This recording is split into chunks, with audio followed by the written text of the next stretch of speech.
Maine is a very rural state.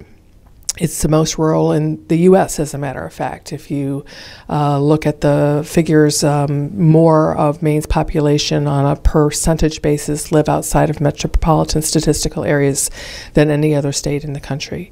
It's also the oldest state in the U.S., measured by median age.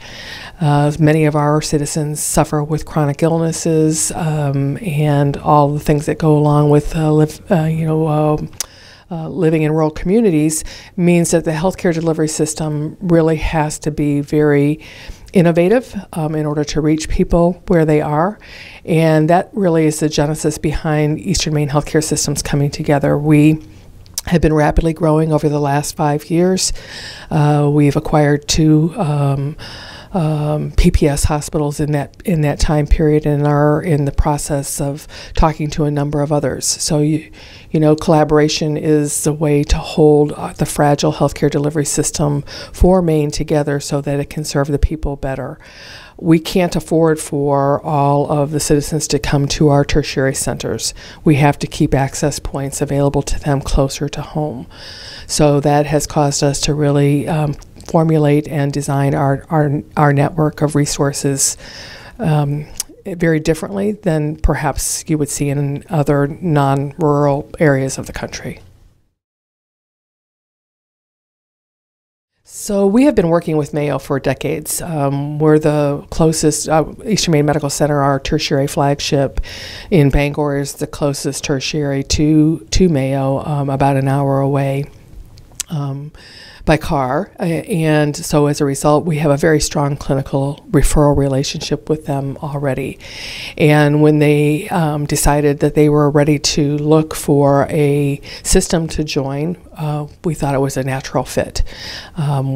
We have been working with them now for on this particular initiative for over a year, trying to determine what the right structure might look like and what the timing of a appropriate partnership that is more formal than the kind of letter of intent that we have already with them.